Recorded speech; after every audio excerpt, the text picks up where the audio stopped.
So this is part 2 of my ongoing mini-series about the Reed College protests in Portland, Oregon. I want to read something to you that something of a class of prose that I've never read before. It is an open letter written by a mother of the protesters, which was posted on their Facebook page, Reedies Against Racism. So I'm just going to read the whole post.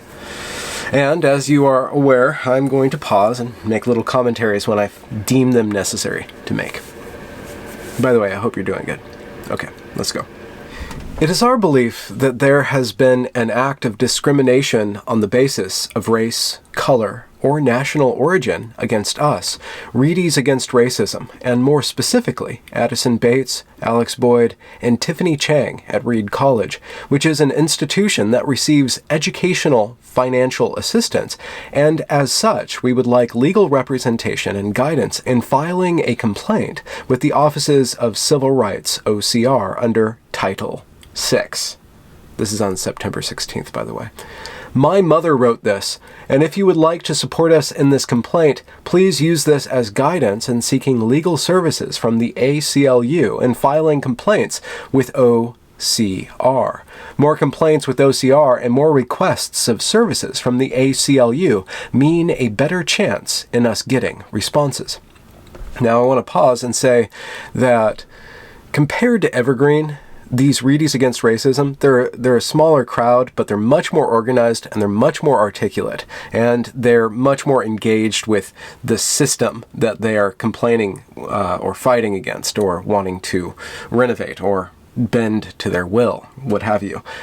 So I respect them for that. This is a step up, and it might have to do with the acceptance rate of Reed being, well, I think 50%, but it used to be very lower than that. I don't know. I'll flash the acceptance rate on the screen. Anyways, this is the letter from the mother.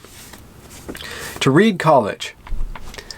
It has been brought to my attention that Addison Bates, Alex Boyd, and Tiffany Chang, leaders of Reedies Against Racism, were banned from Hume 110 last week, despite offering transparency and compromise to those who banned them. It is to my understanding that these individuals spoke to the chair of Hume 110, Libby Drum, prior to the first lecture on August 27, 2017, regarding their intentions for the first Hume lecture. First, Dr. Drum told the students that the well should be kept clear during the professor introductions, and even though being in the well is the nature of the sit-ins, the students saw this as something that they could do for the faculty and for the school to ease tensions. Now, I believe that I know that the well is the place at the bottom of the lecture hall. So there's all these seats, and then there's that bottom place of the lecture hall. I've never heard it called the well before, so that's why I make this note. Maybe that's just what they're called, the well. The student leaders, in misplaced trust, then told Dr. Drum of their plans to introduce themselves. Although she made it clear that she did not agree with them, she neglected to warn them of any consequence. Rather, she told them that she would send out an email to all the Hume faculty that the students would be introducing themselves despite disagreement. As there was no correspondence following the conversation, the students proceeded with the plan that they disclosed to Dr. Drum. Much to the dismay of the students, alumnus, faculty, staff, and parents, including myself, the Hume faculty, a group of 25-plus faculty members paid by the institution, did not proceed as one would expect with the information that they disclosed to the students. Again, all that Dr. Drum insisted was that she would send an email to all the faculty letting them know the students' plans. Instead, they exploited their power and calculated their next move according to the information that the students chose to disclose with them in confidence. We're going to protest you. I don't think we want you to do that. What should we do? Let's talk about it. Calculated their next move according to the information that the students chose to disclose with them in confidence. As these students have much less institutional support than the faculty, I wonder if you can make a case to that, because I'm sure that there's a lot of apparatuses I'm sure there's a lot of institutional apparatuses in place to support students. I'm sure there's quite a bit of them. And I'm sure that we could measure how much support faculty get and how much support students get. And I'm pretty sure it's over the course of ages, it's been going more and more that the students are more and more supported. The faculty are pushed under the rug, and then the admin come in and say, we are here to help the students. You're just here to mark their grades. That's kind of the course of higher education right now. Anyways, that's a side point. In my experience, the only reason that one in good faith would use such trickery is if they were in a position of inferiority. Let's go back. In my experience, the only reason that one in good faith would use such trickery is if they were in a position of inferiority. This is a very important sentence. I'm going to read that again.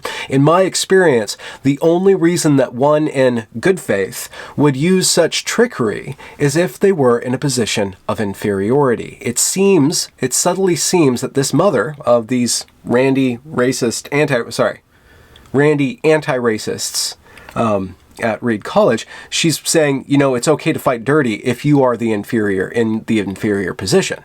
That seems to be the case with a lot of this victimization, that the victim can get away with all these tricks and all these, you can yell and you can scream and you can call out people and you can step out of line because you're in the inferior position. So you need to gain ground by acting out of line. And that's okay. It seems like the mother is saying that it's okay to act that way. But if you're in a position of power, anything that you do that is even partially not disclosed in advance is assumed to be trickery right now. That you're acting in bad faith if you counter protesters because you're in a position of power and therefore they're in a position of inferiority and therefore they should be able to do whatever they want, but you need to watch yourself step by step by step by step by step. And that, of course, is more or less the case, but it seems like that does not excuse the behavior of this mother's daughter. At least not in my mind. There's a missing comma here, so it's tripping me up. Here, comma, we can see that the students, comma, the group in the inferior position were honest, comma, needs to be there, and the faculty, the group in the superior position, comma, were not. This appears to be either a conspiracy or sabotage toward the anti-racist student group. It is abhorrent to me that a group that has showed such commitment to the school, even in the wake of the hate being spewed nationally, would be met with this kind of dishonesty and deceit from those at Reed with the most power. So those in Reed with the most power walked out of, they canceled class because these students had taken over. Well, we worked just as hard on the syllabus as you all have. So this is a classroom This is space. a failure to give us credit for our labor. We're Reeds against racism and we're protesting Hume 110 because of its Eurocentric. Okay, so we cannot have our class if we have students interrupting the speaking. So we're going to call the lecture. You can all just meet with your conference leaders and they'll explain what's going on. Thank you. We'll see you all Wednesday. Sorry, you missed the chance to learn. Taken over class, so they canceled class. And that is paramount to a conspiracy and sabotage of the anti-racist student group. And I guess it is kind of sabotage because it took the wind right out of their sails. Furthermore, the students got in trouble when they came back on Wednesday and shouted and were shouted at, had a shouting match with the professors. Now, apparently, the students before the second class were confronted by professors before they went in there and did their hoodad, their little bedlam party in the well.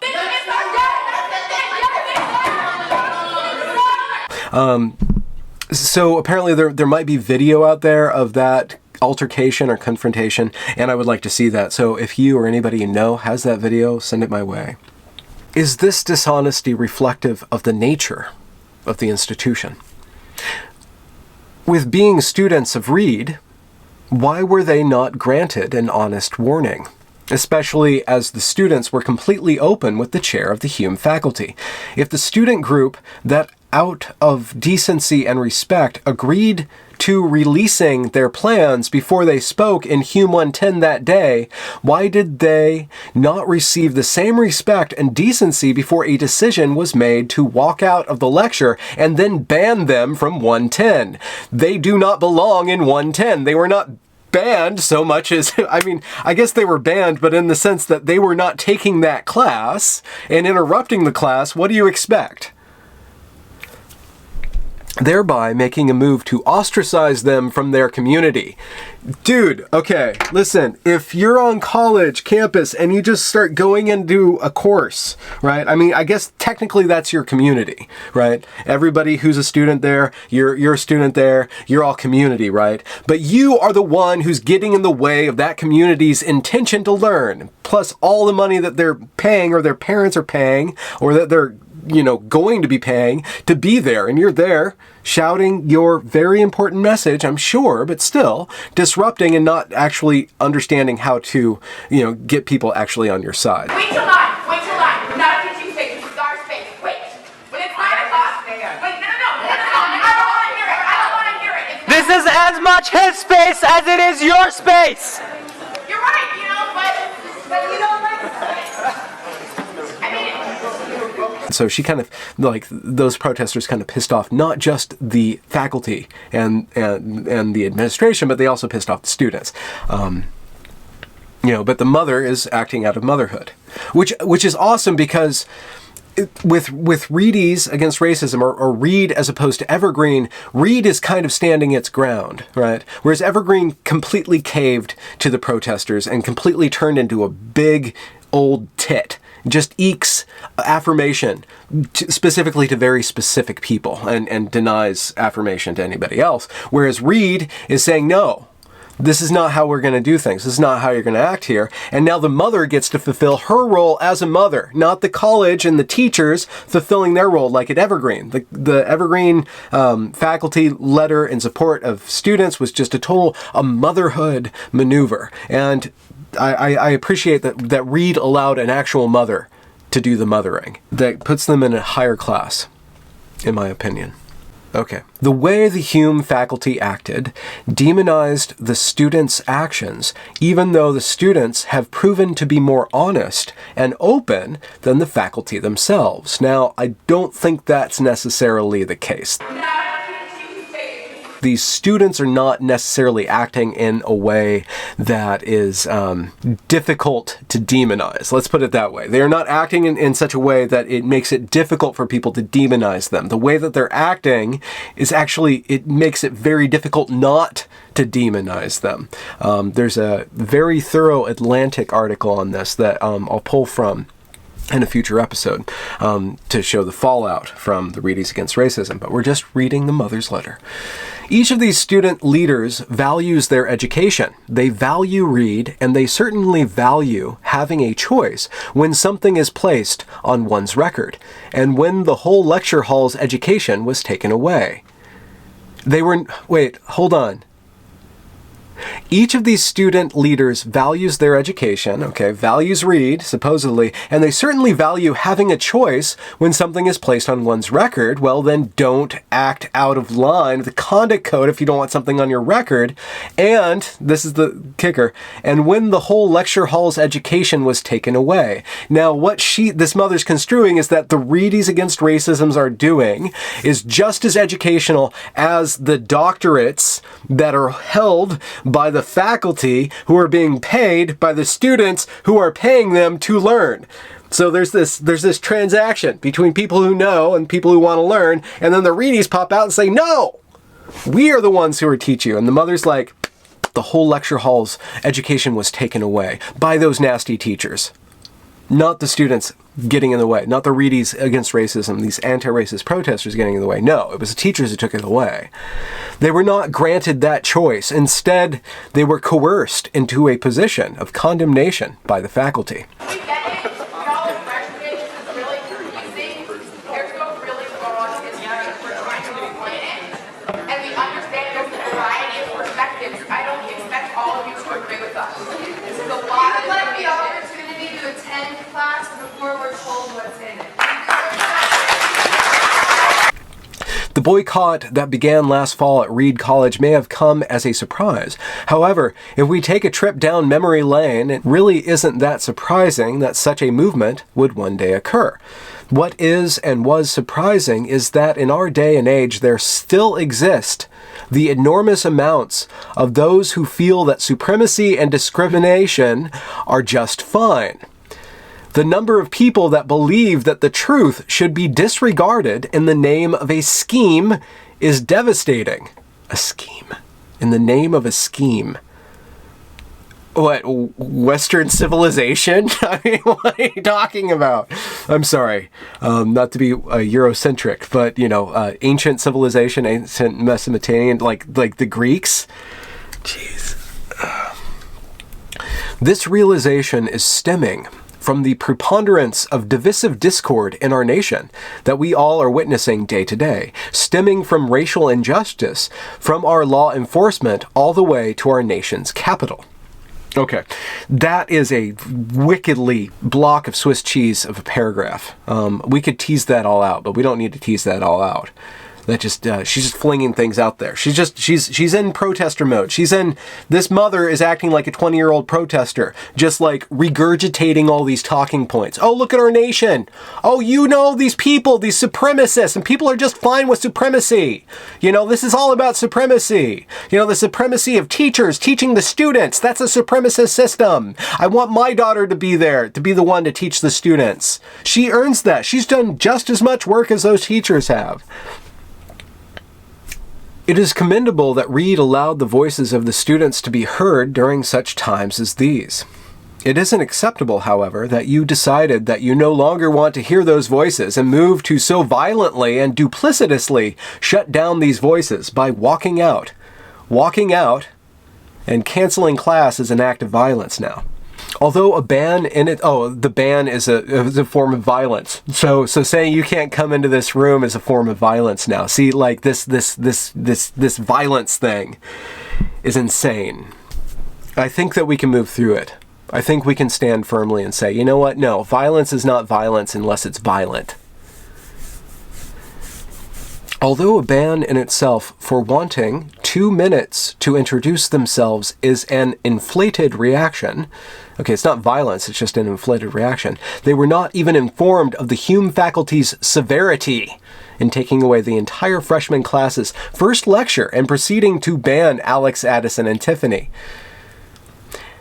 Okay, so I guess she's arguing for the students whose lecture was canceled too. She's taking the side of the students as well as her daughter, saying that lecture was canceled, and that was an act of violence by the teachers. The teachers could have just suffered those 2 minutes, but they decided not to. And in this deceit, their rights were violated. You did not inform them of your plans as these young and unpaid students informed you of theirs. How is that a violation of their rights? Don't rights need to be recoupled to responsibility? You were coercive in getting their plans. You were brutal in the punitive actions you have taken and dishonest the whole way through. In this instance, and many more instances that RAR has cataloged, the college has discriminated against Alex, Tiffany, and Addison on the basis of their race and color, not their behavior, not the content of their character, but their race and color. In their condemnation of RAR's anti-racist work, their violent threats in response to the student survival strategies. Student survival strategies? What? Eating cake on the floor of the administration is a student survival strategy, apparently. And the restrictions placed on their freedom to protest. Okay, I guess you're free to protest, and if people say, no, you cannot protest in a classroom while class is going on, that is a violation of somebody's right to protest. So there's a balance here between people's right to learn and people's right to protest, and people's right to behave in a certain way, and then people's right to react in a certain way to certain behavior. So there's this network of rights that all need to be taken into account. As such, the school, in particular the Hume faculty, have shown to be in violation of the Title VI of the Civil Rights Act, as it has been repeatedly affirmed to students at the school that your professors will impose the threat of violence in the form of calling the police on the students, the same police that killed 17-year-old black Canice Hayes in February in Portland. Entertaining, threatening violence on our bodies in the form of police intervention from the police that killed, the Portland police that killed the 17 17-year-old boy, Connie's Hayes, in February. Unfortunately, I have to bring this up. A 17-year-old black man in February of 2017 was lethally shot by a police officer, and after the investigation went through, it was decided that the cop was not acting out of line. The 17-year-old black man had taken somebody hostage, had been running around. There was reports that he had a gun. The police officer, found him, said, "Put your hands up." Instead of putting his hands up, the 17-year-old young man reached threateningly for his belt, that the cop knew he had a gun. Now, it turned out that that gun was a replica. It was not a working gun. He still acted in a way that you should not act in the police, right? But we ignore all of the facts. We ignore the whole story here, and then the daughters did that in my last video. They take out all the story, and the only thing that's left is police shooting a black man, 17-year-old black man. Police shooting black man, 17-year-old black man. That's the only fact that's used, right? So I find that incredibly difficult to take seriously, and actually to not call completely disingenuous.